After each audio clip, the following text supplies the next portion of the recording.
On espère assez souvent être des bonnes personnes et dans la globalité, on aime quand même tous le croire. Ça reste plutôt rare de souhaiter être un salopard. Mais la vraie question, c'est dans quelle mesure est-ce réellement le cas? Et si je dis ça, c'est parce que la plupart des gens supposent que la morale est quelque chose de fixe, que si l'on est une bonne personne, on le restera, peu importe la situation, qu'aucune circonstance ne pourrait nous pousser à compromettre nos valeurs et encore moins à agir contre elles. En gros, on serait dicté par un schéma en 3 temps, moi avoir valeur, moi les suivre et moi rester une bonne personne. Mais tu sais évidemment que c'est faux parce que la réalité, elle est bien plus chaotique. Étant donné que la psychologie et l'histoire racontent un tout autre récit. Celui où la vérité, c'est que la morale ne dépend pas seulement de qui nous sommes, elle dépend d'où nous sommes, de ce qui nous entoure et de ce qui est considéré comme acceptable dans un contexte donné. Et c'est précisément pour cette raison que des individus parfaitement ordinaires sur le papier, des gens comme toi et moi, ont été responsables ou en tout cas acteurs de certaines des pires atrocités de l'histoire. L'esclavagisme pour ne citer que ça. Et c'est aussi pour cela qu'à une échelle plus réduite, nous avons tous déjà fait des compromis moraux que nous n'aurions jamais imaginé faire. Et ce n'est pas juste un débat philosophique abstrait, c'est surtout une question de survie mentale. Parce qu'aujourd'hui, les influences sont partout, les figures d'autorité, la pression sociale, les normes collectives et même les bulles numériques. Et si tu ne comprends pas vraiment comment la morale se tord, comment elle peut céder sous la pression, alors tu risques d'être façonné par des forces que tu ne perçois même pas. Et finir par être ce personnage dans les films qui fait des trucs de con en pensant faire le bien, alors que toi, évidemment, du premier coup d'œil, à sa place, t'aurais senti le truc venir. Alors, comment est-ce que ça se produit? Comment des gens qui se croient justes finissent-ils par justifier des actes qu'ils auraient autrefois jugés inacceptables? Eh bien, pour le comprendre, on va s'intéresser à la science de la corruption morale, c'est-à-dire les mécanismes qui influencent nos principes sans même que nous nous en rendions compte. Et pour ça, il faut commencer par avoir en tête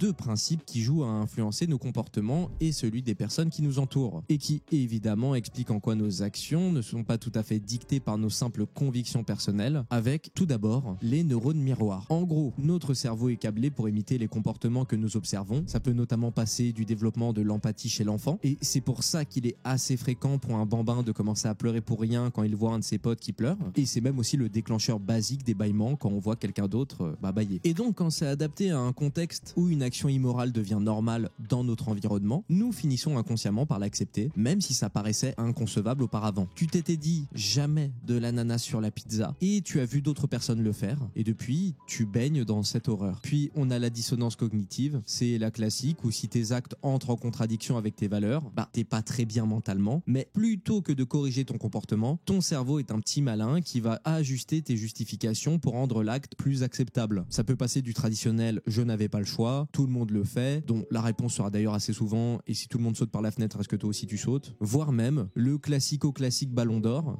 ça va, c'est pas la mort. Puis, cerise sur le cerveau, ces processus sont automatiques, tu ne les perçois pas, et c'est ce qui les rend dangereux. Aussi dangereux que les courtiers en données sur Internet, et c'est pour ça d'ailleurs que je remercie le sponsor de cette vidéo, Incogni, qui permet de comprendre le mal qui navigue autour de nos données privées en ligne. Parce que oui, si tu te demandes pourquoi ta boîte mail est pleine de spam et ce que deviennent tes informations personnelles une fois que tu les rentres sur Internet, laisse-moi t'expliquer ça très rapidement. En gros, sur Internet, il y a des entreprises qui vendent tes données personnelles comme ton nom, ton adresse, ton numéro de téléphone et tes mots de passe à des gens qu'on appelle des courtiers en données. Ces courtiers, eux, vont les revendre à d'autres entreprises parce que business is business. Mais le truc, c'est que ces courtiers sont parfois impliqués dans des problèmes de hacking qui vont faire que, pouf, tes données vont partir dans les poches de personnes pas très bien intentionnées. Et c'est là que ça peut vite devenir la foire. Et c'est pour ça que je te recommande le logiciel qui me fait le plaisir de sponsoriser cette vidéo, Incogni. Tout ce que tu as à faire, c'est de créer un compte et de leur accorder le droit de travailler pour toi. Et c'est absolument tout. Incogni contactera les courtiers en données en ton nom pour demander la suppression de toutes tes données et traitera même les objections de leur part. Pour commencer, il suffit de s'inscrire en utilisant le lien dans la description. Utilise le code LAGAN avec le lien ci-dessous pour recevoir 60% de réduction sur Incogni. Puis tu as évidemment 30 jours d'essai avant et j'encourage très sincèrement chacun d'entre vous à au moins essayer, surtout quand vous verrez le nombre de courtiers qui détiennent vos informations, c'est plutôt choquant. Dans tous les cas, fais attention à tes données personnelles. Et pour revenir à nos processus automatiques, dont tu as difficilement le contrôle, pour que tu puisses saisir à quel point c'est puissant, parlons rapidement d'une des expériences de psychologie les plus célèbres de tous les temps. Et non, ce n'est pas Milgram, mais c'est celle de Zimbardo. En 1971, le psychologue Philippe Zimbardo a mené l'expérience de la prison de Stanford, où il a réuni 24 étudiants lambda à qui on a promis 15 $ la journée, parce qu'il faut pas déconner, pour faire une simulation de prison pendant 2 semaines. Et les étudiants n'avaient bien sûr aucun antécédent criminel, problèmes psychologiques ou médicaux. Ils ont été testés avant, puis placés dans la prison, soit en tant que garde, soit toi en tant que prisonnier, et tout ça au hasard. Et bah pour les résultats, c'était plutôt chill, et évidemment que non. Les étudiants jouant les gardiens sont rapidement devenus plutôt autoritaires et abusifs, faisant faire aux prisonniers des choses random, comme des pompes ou alors des choses humiliantes comme, je sais pas, nettoyer les toilettes à main nue, enfin bref. Sans parler du fait de les réveiller au milieu de la nuit pour les faire se compter entre eux. En fait, c'était à deux doigts d'être un BDE d'école de commerce. Enfin bref, ce qui est fascinant, c'est que dû à la brutalité des gardiens et la détresse psychologique des prisonniers, l'expérience a été interrompue au jour, allez, je te laisse deviner pour celle-là, ça devait durer 2 semaines à la base, donc c'est soit 4 jours, soit 10 jours, soit 12 jours, je te laisse 3 secondes pour chercher.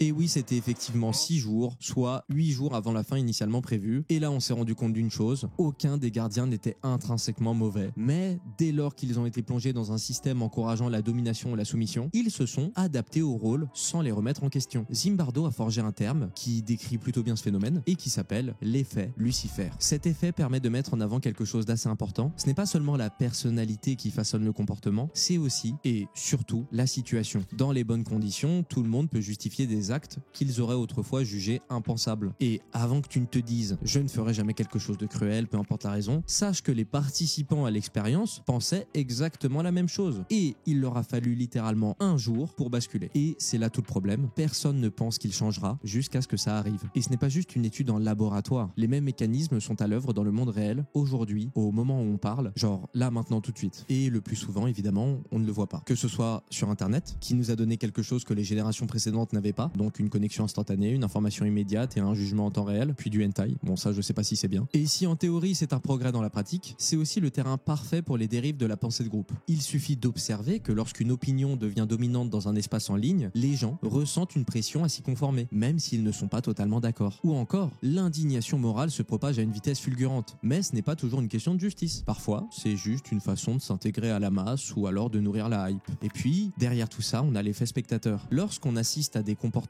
qu'on va appeler immoraux en ligne, on suppose que quelqu'un d'autre interviendra. Et évidemment, quand tout le monde pense ainsi, personne ne fait rien. Et soudainement, des gens ordinaires commencent à justifier des comportements répréhensibles. Effectivement, bienvenue sur Twitter. Enfin, X. Mais bien sûr, ce problème ne se limite pas à Internet. Et tu peux retrouver ces mêmes mécanismes dans le monde du travail, la politique et les organisations diverses et variées. La plupart des scandales d'entreprise ne commencent pas sur une fraude à grande échelle directement. Mais ça commence plutôt par de petits compromis, une légère manipulation, un mensonge jugé nécessaire, voire une faute passée sous silence. Puis, quand des comportements douteux sont récompensés, que ce soit par des promotions, du pouvoir ou de l'argent, les employés finissent par les rationaliser. Et progressivement, c'est toute la culture d'une organisation qui change. Ce qui était autrefois inacceptable devient tout d'un coup la norme. Et alors devenir un salaud, c'est vu comme quelque chose de cool, parce qu'on fait de l'argent, qu'on a un costume, et surtout que ça a été banalisé par tout le monde. Et c'est pour ça que comprendre comment la morale s'effrite ne se limite pas à éviter le mal, il s'agit surtout de repérer les moments où notre environnement nous façonne de manière invisible. Et ça, c'est surtout à travers sûrement le plus important, l'autorité. Et ça passe aussi bien par l'adoration des figures qu'on soutient, que ce soit dans un système politique, social ou idéologique. Et bien souvent, dès que cela arrive, la pensée critique disparaît. Puis remettre en question le groupe devient mal vu. Et peu à peu, les individus commencent à justifier des actes qu'ils auraient autrefois condamnés. Enfin, ça, on l'a déjà dit. Enfin bref, c'est comme ça que même des mouvements aux intentions les plus louables peuvent devenir rigides, agressifs, voire oppressifs. Car quand on arrête de réfléchir par soi-même, on ne suit plus et on obéit. Ce qui nous amène à la question la plus importante, comment résister à tout ça? Parce que du coup, si la pression sociale, le pouvoir et l'autorité peuvent tordre la morale, alors la vraie question n'est pas est-ce que je franchirai la ligne un jour, mais plutôt comment m'assurer que ça n'arrive jamais. Et ne pense vraiment pas que comme tu sais qui peut t'influencer, tu es immunisé contre ça. La défense de tes valeurs n'est pas quelque chose de passif, c'est avant tout une action active. Et donc comme je viens de te le dire, ne pense jamais que tu ne feras jamais quelque chose que tu ne pensais jamais faire. Bon, j'espère que tu as saisi. Parce que bien souvent la vérité, c'est que personne ne décide soudainement d'abandonner ses principes. Ça ne se fait pas en un instant, ça arrive progressivement. Que ce soit via des petits compromis, des légers ajustements, des justifications anodines, c'est littéralement la surcharge progressive des mauvaises actions. Et à chaque fois, ça semble sans conséquence, jusqu'au jour où la limite qu'on s'était promis de ne jamais franchir est déjà loin derrière nous. Donc plutôt que de te croire incorruptible, pars du principe inverse, que dans certaines circonstances, voire beaucoup de circonstances d'ailleurs, tu pourrais justifier presque n'importe quoi. Et rien que cette prise de conscience seule te rend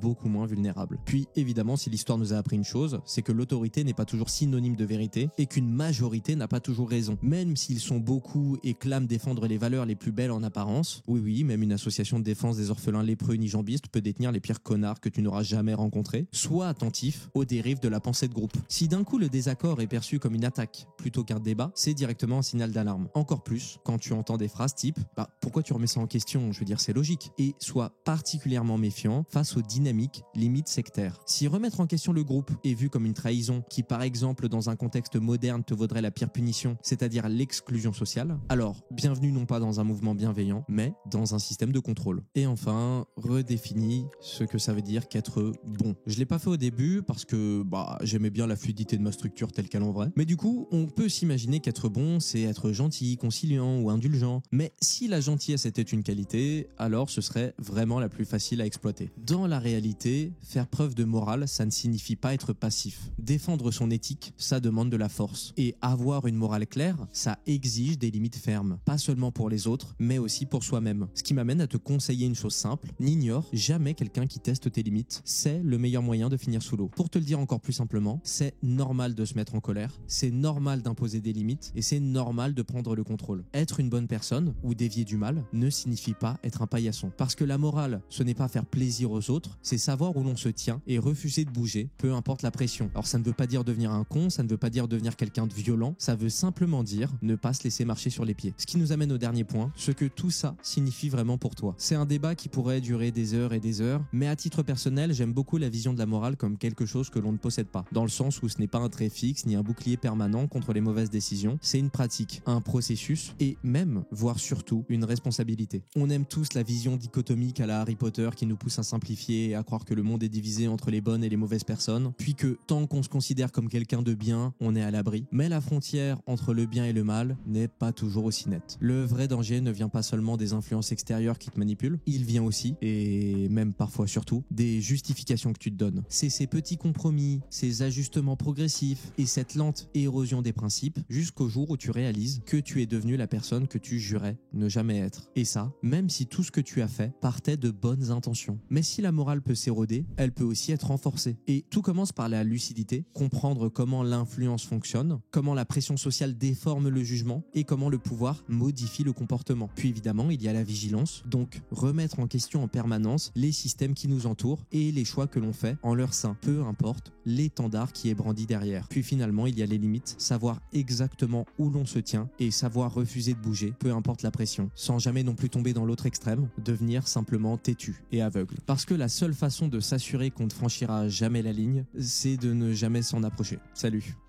Ce monde n'est pas tenu que par des gens mauvais, il y a aussi des gens qui se sont fait embrigader, tu vois. Ils disent « Ah, ça c'est peut-être une petite occasion de me racheter, je vais lui filer 2-3 doses, je vais sortir 2-3 noms, je vais donner 2-3 numéros. » Moi j'ai parlé avec des gens qui sont fondamentalement des gens bien, mais qui font des choses pas bien. Mais en fait c'est petit à petit, tu vois, il a commencé à 19 ans, il était plein d'idéaux, et puis on lui dit « Tu sais, si tu veux pouvoir faire ça, il faudrait que tu acceptes de lâcher sur ça. » Et tu lâches sur ça, puis à un moment donné tu te retrouves à 40 ans, puis tu as un super train de vie, tu t'es aperçu que le train de vie il est payé en grande partie des 80% des choses que tu as accepté de lâcher, et puis après tu as des gosses, et tu te dis « Ah oui, mais alors du coup, tu vois. »